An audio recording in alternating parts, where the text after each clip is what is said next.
ATM, ela vai ser uma articulação sinovial, sendo a única articulação sinovial do crânio. A ATM, ela vai ser bilateral e ela vai ser principalmente responsável pelos movimentos de rotação, de translação e de lateralidade. A ATM, ela vai ser composta por partes duras e por partes moles. As partes duras da ATM nós vamos conter o osso mandibular e o osso temporal, sendo que o osso mandibular vai participar com o côndilo da mandíbula e o osso temporal vai participar com a fossa mandibular e com o tubérculo articular. Então, essas partes duras, elas vão ser responsáveis por mover o disco articular e o disco articular vai estar entre essas partes moles. A primeira parte mole, da parte mais superficial para a parte mais, da parte mais profunda para a parte mais superficial, nós temos inicialmente a cartilagem articular. A cartilagem articular ela vai ser responsável por recobrir as partes duras da ATM. E quando ela recobre essas partes duras da ATM, ou seja, o côndilo da mandíbula, a fossa mandibular e o tubérculo articular, ele vai tornar essas partes mais lisas. Tornando essas partes mais lisas, essas partes elas ficam mais resistentes para receberem as forças da mastigação. A segunda parte vai ser o disco articular. O disco articular ele vai ser limitado por duas lâminas teciduais e essas lâminas elas vão fixar o disco ao osso temporal e à mandíbula, que são a lâmina retrodiscal superior e a lâmina retrodiscal inferior. Além dessas lâminas, nós também vamos ter alguns compartimentos, que são os compartimentos temporodiscal e o compartimento mandíbulo-discal. O compartimento temporodiscal vai ser um compartimento que fica entre o osso temporal e o disco articular, e o compartimento mandíbulo-discal vai ficar entre a mandíbula e o disco. O disco articular ele vai tornar essas partes mais congruentes. E logo após o disco, nós vamos ter a membrana sinovial. A membrana sinovial ela vai ser responsável por produzir esse líquido sinovial. E esse líquido sinovial ele vai ser responsável por nutrir, por lubrificar e também por proteger a ATM. O líquido sinovial ele vai ser um líquido viscoso e ele vai lubrificar o interior da articulação.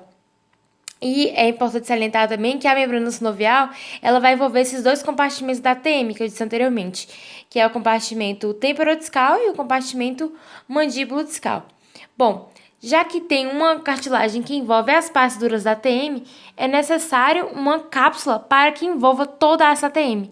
Então, a cápsula articular ela vai ser responsável por envolver toda a ATM e ela também vai reter esse líquido sinovial. A cápsula articular ela vai necessariamente circundar o tubérculo e a fossa mandibular e também vai circular o côndilo e o cóndilo da mandíbula. O côndilo e o colo da mandíbula. E por fim nós temos o ligamento esfenomandibular, que é o ligamento mais superficial da ATM. São 3 ligamentos e esses ligamentos eles vão agir passivamente como agentes limitadores ou de restrição e eles vão ser os meios de união da ATM. Eles são compostos por feixes de tecido conjuntivo e esse feixe ele vai unir os ossos. O primeiro compartimento é o temporomandibular. O compartimento temporomandibular ele vai ser composto pelo osso temporal e a mandíbula e ele vai prevenir uma excessiva retrusão ou tração posterior da mandíbula. Então, para que essa retrusão na mandíbula não seja exagerada, o temporomandibular ele vai estender-se. O próximo ligamento é o esfenomandibular. O ligamento esfenomandibular é importante salientar que ele não vai ser parte da ATM. E ele vai se originar do osso esfenoide, mais especificamente na espinha do esfenoide, e vai se inserir na mandíbula, ou melhor, na língula da mandíbula. O terceiro ligamento é o ligamento estilomandibular. Esse vai ser originado do processo estiloide, e ele vai se inserir na mandíbula também, mas exatamente no ângulo da mandíbula.